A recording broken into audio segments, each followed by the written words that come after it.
মেয়েদের সংসারটা সকালবেলায় শুরু হয় সকালের নাস্তা দিয়ে। আসসালামু আলাইকুম, হ্যালো এভরিওয়ান, কী অবস্থা সবার? সকালবেলা এই যে নাস্তা খেলাম, নাস্তা খেয়ে লেগে পড়লাম তোড়জোড় করে সংসারে কাজকর্ম করার জন্য। সবার আগে যেটা করছি, যেহেতু আজকে শুক্রবার মানেই বিছানা চাদর চেঞ্জ করো, ঘর দরজা মোছামাছি, ডিপ ক্লিনিং যেটাকে বলা হয়।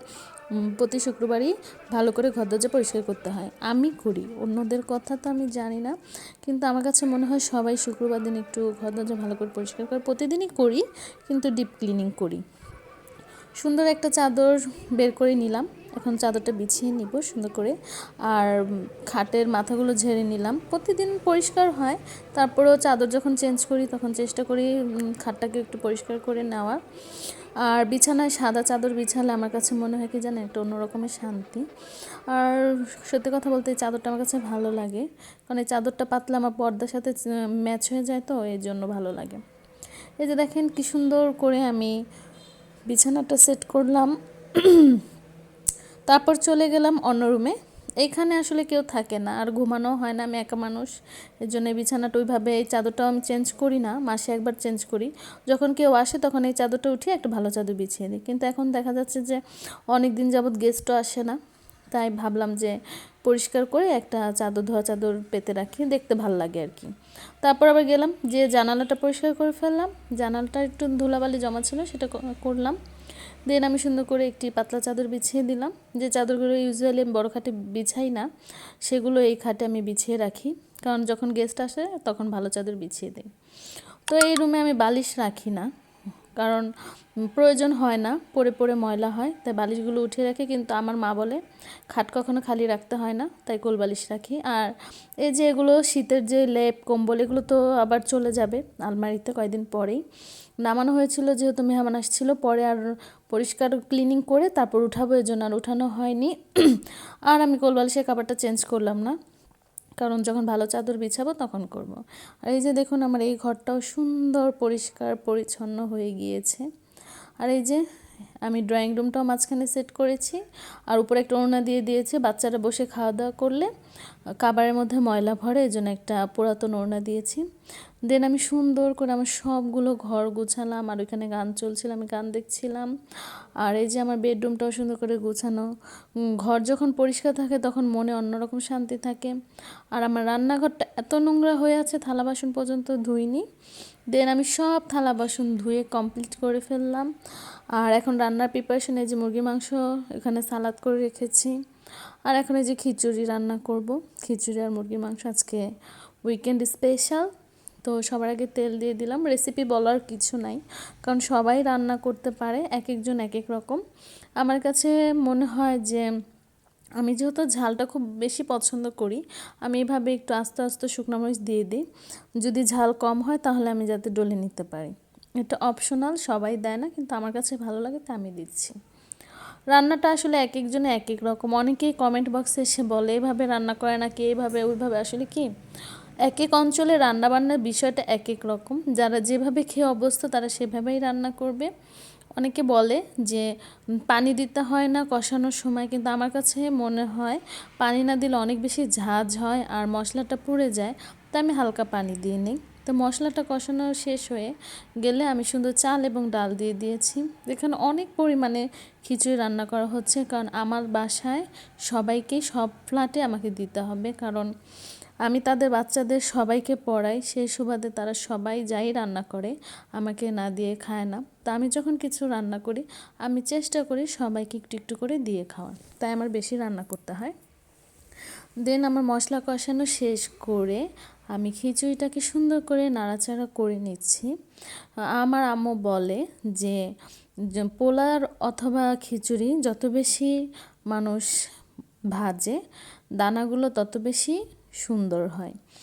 তাই সেরকম করে ভেজে নিলাম। মায়ের মতো তো আর হয় না, মায়ের রান্না তো মায়ের রান্নাই তো, তারপরেও যতটুকু পারি আলহামদুলিল্লাহ খেতে তো পারছি, এটাই কজনে পারে।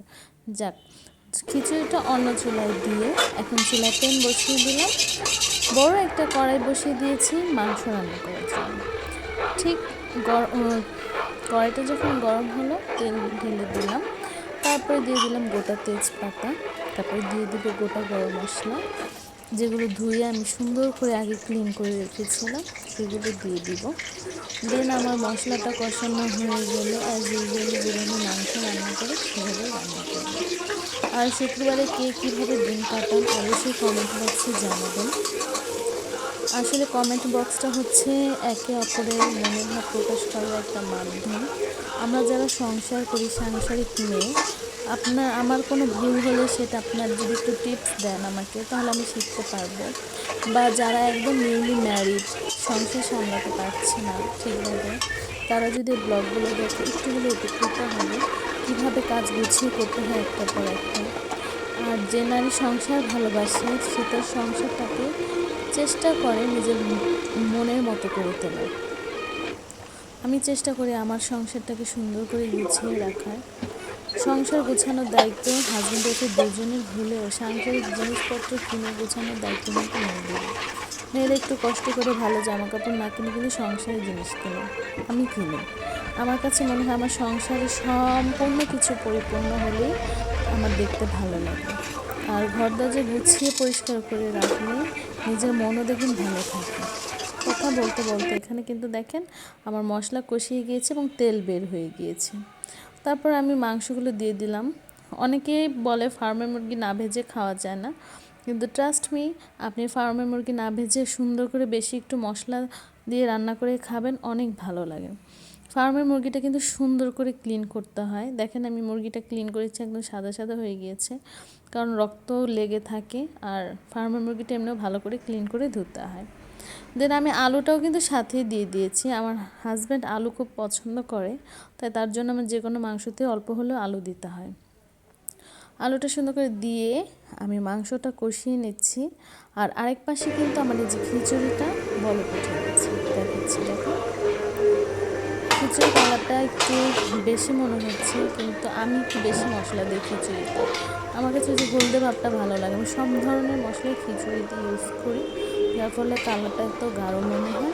আর আমার খিচুড়ি কিন্তু চাল ফুটে আসছে, একটু পরেই দম লাগিয়ে দিব, দেন খিচুড়িও হয়ে যাবে।